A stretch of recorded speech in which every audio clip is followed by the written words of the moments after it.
16 வருஷத்துக்கு மேலே எந்த கவர்மெண்டாலையும் எந்த ஸ்கேமராலையும் எந்த ஹேக்கராலையும் பிட்காயினை மனிப்புலேட் பண்ணவோ ஸ்கேம் பண்ணவோ ஸ்டாப் பண்ணவோ முடியாமல் இருக்கிறதுக்குரிய காரணம் என்னென்னு தெரியும்னு சொன்னால் அந்த வீடியோ ஃபுல்லாக பாருங்கள். நம்ம எல்லாருமே பிட்காயினை ஜஸ்ட் ஒரு ஸ்டோர் ஆஃப் வேல்யூவாக தான் பார்க்கணும். ஓகே, இன்றைக்கி நம்ம பிட்காயின் வாங்கினா கொஞ்சம் காலத்தில் பிட்காயின் ப்ரைஸ் கூடியா போகும். ஸோ இது ஒரு ஸ்டோர் ஆஃப் வேல்யூ, நம்மளோட அசெட்டை நம்ம பாதுகாக்கிறதுக்குரிய ஒரு ஸ்டோர் ஆஃப் வேல்யூவாக மட்டும்தான் நம்ம பார்த்துட்டு இருக்கோம். ஆனால் பிட்காயின் அதை தாண்டி இன்னும் நிறைய விஷயத்துக்கு முன்னுதாரணம் மாதிரி இருக்குது. அது என்னன்னு சொல்லி தான் வீடியோவில் பார்க்க போகிறோம். நம்ம வெளியில் பிட்காயினை பார்க்கக்குள்ள பிட்காயின் ஒரு ஃப்ரீடம். ஓகே, இந்த கவர்மெண்ட்டோட இந்த கரப்டட் பொலிட்டீஷியன் கரப்ஷன்லேருந்து நம்மளுக்கு ஃப்ரீடத்தை தரதுக்கான ஒரு டூலாக அநேகமானாக்கள் பிட்காயினை பாவிப்பாங்க. சிலாக்கள் ப்ரைஸுக்காக பாவிப்பாங்க. அதாவது நான் இன்றைக்கு பிட்காயினை இப்போ $60,000 இருக்கக்குள்ளே வாங்கினேன்னு சொன்னால் நாளைக்கு $1,00,000 போகக்குள்ள லைக் இந்த பெருமதி கூடும். ஸோ அந்த டைமில் விற்று நான் ப்ராஃபிட் எடுப்போம்னு சொல்லி ஒரு ட்ரேடிங் பர்பஸுக்காக நிறைய பேர் வாங்குவாங்க. இந்த ரெண்டு விஷயத்தை மட்டுமே பார்க்குறதால தான் அநேகமானாக்கள் கோல்டை கம்பேர் பண்ணி பிட்காயினோட கோல்டு பெட்டராக இருக்குது பிட்காயினை விட. அப்படி கோல்டுக்கு பிட்காயின் ஈக்குவலாக இருக்குது. பிட்காயின் ஒன்றும் கோல்டை விட அவ்வளோ வேல்யூபிளான ஒரு விஷயம் ஒன்று இல்லைன்னு சொல்லி வாதாடுவாங்க. நான் சொன்ன அந்த ரெண்டு விஷயத்தை அனிவர் ஒன்றுமே கோல்டு இல்லை. கோல்டு ஒரு ஸ்டோர் ஆஃப் வேல்யூவாக பாவிக்கலாம். ஏன்னா அது ஒரு ஸ்கேர் அசெட், ஃபைனைட் சப்ளை இல்லை, அதாவது சப்ளை கெப் இல்லை. ஆனால் அந்த சப்ளை எடுக்கிறது கஷ்டம் கோல்டு. ஓகே, கோல்டு மைனுகள் கண்டுபிடிச்சா கிடைக்கும், உங்களுக்கு எக்ஸ்ட்ரா சப்ளை கூடும். ஆனால் இருந்தால் எல்லா இடத்தையுமே கோல்டு கிடைக்காது. ஓகே, கோல்டு எடுக்கிறேன்னு சொன்னால் அதுக்குன்னு சொல்லி மைனிங் விஷயமெல்லாம் செஞ்சு கஷ்டப்பட்டால் கோல்டு எடுக்கணும். அதே மாதிரி தான் பிட்காயினை லேசாக எல்லாருக்குமே கிடைக்காது. மைனிங் கம்ப்யூட்டர்ஸை வச்சு அதுவும் $1000s நீங்கள் இன்வெஸ்ட் பண்ணி வருஷ கணக்கில் மைன் பண்ணினா தான் நீங்கள் பிரேக் ஈவனுக்கே வரலாம். ஓகே, லாங் டைமில் ஒரு வருஷம் 2 வருஷம் 3 வருஷம்னு சொல்லி போகக்கூடாது. உங்களுக்கு மைனிங்கில் ப்ராஃபிட்டபிளாக இருக்கும். அதுவும் நீங்கள் லட்சக்கணக்கில் கோடிக்கணக்கில் இன்வெஸ்ட் பண்ணணும் பிட்காயின் மைன் பண்ணுறது. ஸோ கோல்டை மாதிரி பிட்காயினும் ஒரு ஹார்ட் அசெட். மற்றபடி பார்த்தீங்கன்னு சொன்னால் கோல்டும் ஒரு குறிப்பிட்ட காலத்தில் விலை கூட்டிகிட்டு போகும். நம்மளோட ஃபேக் பேப்பர் கரன்சியில் ஹோல்ட் பண்ணுறதை விட கோல்டில் ஹோல்ட் பண்ணக்குள்ள இன்ஃப்ளேஷனுக்கு ஹெட்ஜாக தொழிற்படும் சொல்லி அநேகமானாக்கு கோல்டு வாங்குவாங்க. அதே சேம் கான்செப்டில் தான் அநேகமானாக்கு பிட்காயின் வாங்குவாங்க. நான் முதல்ல பிட்காயினை பற்றி தெரிஞ்சு கொண்டு முதல்ல நான் பிட்காயின் வாங்கக்குள்ள பிட்காயின் ப்ரைஸ் ஜஸ்ட் $6,000. இன்றைக்கு பிட்காயின் ப்ரைஸ் $1,10,000.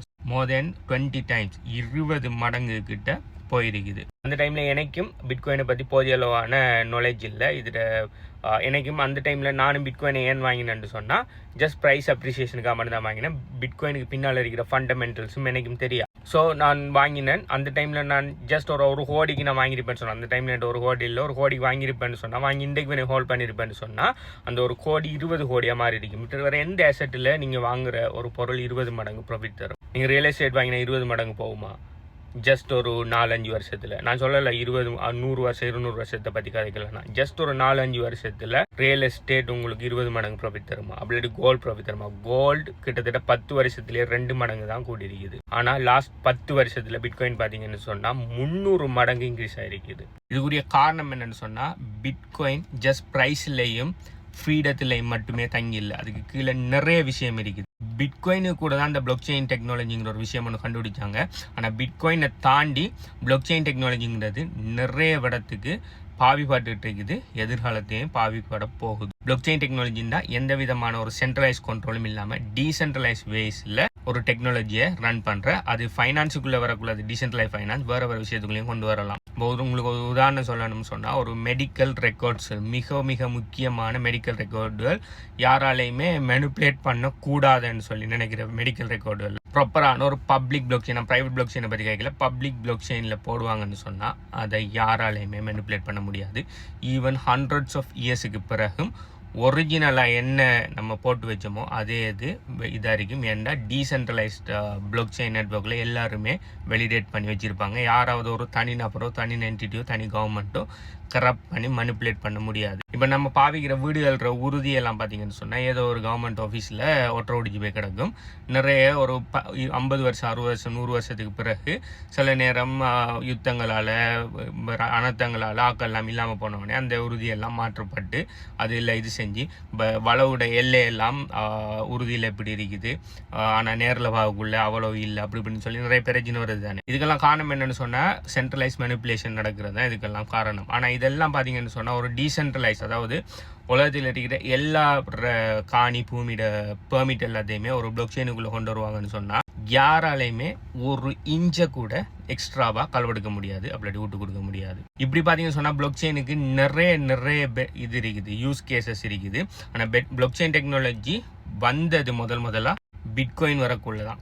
சத்தோஷி நாகமோட்டோ பிட்காயினை உருவாக்கிட்டு இந்த பிட்காயின் இது ஒரு கரன்சி ஸ்டோர் ஆஃப் வேல்யூவாக பாவிக்க போகிறோம். ஆனால் இது நிறைய காலத்துக்கு நின்று பிடிக்கணும், யாராலையுமே மனிப்புலேட் பண்ணக்கூடாத மாதிரி இருக்கணும், இது ஸ்ட்ராங்காக இருக்கணும், கவர்மெண்ட் கரப்ஷன்ல இருந்து நல்லா இருக்கணும்னு சொன்னால் இதை ரன் பண்ணுறதுக்கு ஒரு டீசென்ட்ரலைஸ் நெட்வொர்க் ஒன்று தேவை. அந்த டீசென்ட்ரலைஸ் நெட்வொர்க் தான் பிளாக் செயின் அண்டு பிட்காயின் உருவாக்கக்குள்ள தான் பிளாக் செயின் வந்திக்கு. ஆனால் பிளாக் செயின் பார்த்தீங்கன்னு சொன்னால் பிட்காயினோட மட்டும் நிற்கல. இன்றைக்கி நம்ம பாவிக்கிற லெண்டிங் அண்ட் பரோவிங் பிளாட்ஃபார்மில் நிறைய பிளாக் செயினில் உருவாக்கப்பட்டிருக்குது. ஆவே கம்பவுண்டுன்னு சொல்லி தனிப்பட்ட என்டிட்டியோட கண்ட்ரோல் இல்லாமல் யார் வேணுன்னாலும் கிரிப்டோ அசெட்டுகளில் கொலாட்ரலாக வச்சு அவங்க தேவையான கிரிப்டோ அசெட்டில் பரோ பண்ணிக்கொள்ளலாம். அதே மாதிரி உங்களுடைய கிரிப்டோ கரன்சியில் நீங்கள் லெண்ட் பண்ணி அதுக்கு ஒரு பெசிவ் இன்கம் மாதிரி ஏர்ன் பண்ணிக்கொள்ளலாம். அடுத்த டீசென்ட்ரலைஸ் ஒரு கோயின் இன்னொரு கோயின் வாங்குறது நீங்கள் சென்ட்ரலைஸ் கம்பெனியில் தங்கி நிற்க தேவையில்லை, டீசென்ட்ரலைஸ்டாக அதில் செஞ்சு கொள்ளலாம். அதே மாதிரி சோஷியல் நெட்வொர்க் வந்துருக்குது, ஏஐ சம்மந்தமான கம்பெனிஸ் நிறைய வந்துட்டு இருக்குது. இப்போ பார்த்தீங்கன்னு சொன்னால் எல்லாமே புதுசாக நிறைய இது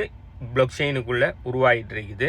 எப்படி ஒரு 20-30 வருஷத்துக்கு முதல் .comனு சொல்லி ஒரு பெரிய ரெவல்யூஷன் வந்து .com பபிள் ஆகி நிறைய ஃபேக் கம்பெனிஸ்கள் உருவாகி அதுக்கு பிறகு பெஸ்ட்டான கம்பெனிகள் மட்டும் லைக் ஆப்பிள், நம்ம சோஷியல் மீடியா பிளாட்ஃபார்ம்களான ஃபேஸ்புக், அமேசான் போன்ற விஷயங்கள் சர்வைவ் ஆனிக்கும்.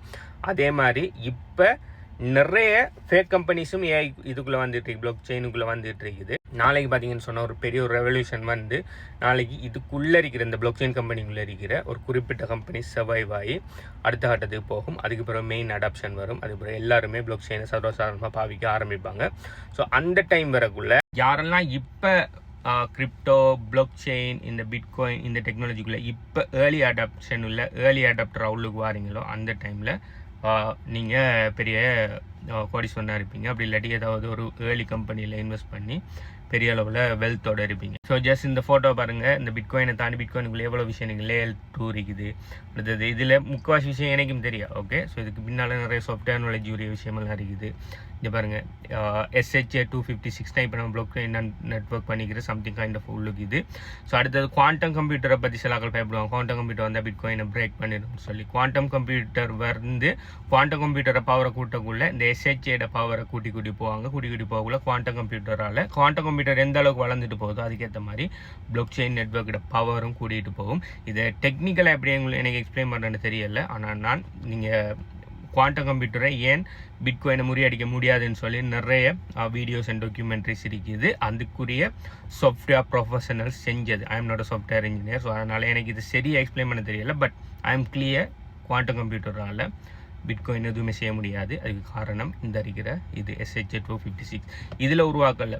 பிட்காயின் வந்த காலத்தில் SHA சம்திங் சின்னதாக தான் இருந்துச்சு. அதுக்கு பிறகு செக்யூரிட்டி இம்ப்ரூவ் பண்ணி தான் SHA-256ங்கிற இதில் நம்ம இப்போ இருந்துகிட்டு இருக்கிறோம். நாளைக்கு இதை விட செக்யூரிட்டி கூட போகல, அவங்க அதை கூட்டிகிட்டு போவாங்க. இன்னும் இதுக்குள்ள நிறைய விஷயங்கள் இருக்குது. ஓகே, ஸ்மார்ட் கான்ட்ராக்ட்டுங்கிறது பார்த்தீங்கன்னு சொன்னால் பெஸ்ட்டான ஒரு யூஸ் கேஸ் உண்டு. ஸ்மார்ட் கான்ட்ராக்ட் ஒன்றை உருவாக்கினா அதை உருவாக்கினாலேயே அதை மேனிப்புலேட் பண்ணிடலாம். ஸ்மார்ட் கான்ட்ராக்ட் ஒன்றை உருவாக்கி அதை பிளாக் செயினில் இம்ப்ளிமெண்ட் பண்ணக்குள்ள நாளைக்கு அந்த பிளாக் செயினில் இருக்கிற 50% ஓட் ரைட்ஸ் எடுத்தால் மட்டும்தான் அதுக்குள்ளே ஏதாவது ஒன்று இம்ப்ளிமெண்ட் பண்ணலாம். அப்படி இதுக்குள்ளே நிறைய விஷயம் இருக்குது. நீங்கள் ஜஸ்ட் கண்ணை மூடிட்டு இந்த விஷயம் ஒன்றதையும் படிக்காமல் பிட்காயின் ப்ரைஸ் கூடுது, கோல்டோட ப்ரைஸ் மாதிரி, பிட்காயின் ப்ரைஸ் குறையுது, கோல்டோட ப்ரைஸ் குறையிற மாதிரி.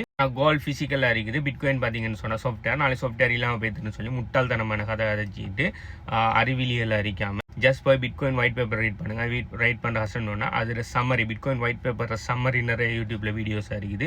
நானும் பிட்காயின் சம்மந்தமாக நிறைய வீடியோஸ் போட்டிருக்கிறேன். அதில் படித்து நாலேஜில் வளர்த்து கொண்டுங்க, அறிவியல் மாதிரி காய்ச்சி தெரியாமல். இதை பற்றி நீங்கள் என்ன நினைங்க? நீங்களும் அறிவியல் மாதிரி இந்த பிட்காயினை கோல்டோட சும்மா ப்ரைஸுக்கு கம்பேர் பண்ணி தர்றீங்களா? அப்படி இல்லைன்னு சொன்னால் பிட்காயினை ரியலாக படித்து ரியல் யூஸ் கேஸை விளங்கி எடுத்து பிட்காயின் தான் ஃபியூச்சர்னு சொல்லி நம்பி பிட்காயினை அக்யூமுலேட் பண்ணிங்களான்னு சொல்லி கீழே கமெண்ட் பண்ணுங்கள். உங்களுக்கு பிட்காயின் வாங்குறது நீங்கள் கனடாவில் இருந்தாலும் சரி, இல்லாட்டி வெளிநாட்டில் இருந்தாலும் சரி, டெக்ஸ் இல்லாமல் எப்படி பிட்காயின் வாங்குற, அப்படி இல்லாட்டி ஈஸியான மெத்தடில் எப்படி பிட்காயின் விற்கிற, பிட்காயினை வச்சு ஏதாவது ஏர்னிங் மெத்தட்ஸ் இருக்கா சம்மந்தமாக மேலே அதை டீட்டெயில்ஸ் ஒன்று சொன்னால் நீங்கள் இந்த வீடியோ பார்க்குற டைம் இந்த வீடியோ எத்தனை லைக் இருக்கீங்கிறது கீழே கமெண்ட் பண்ணுங்கள்.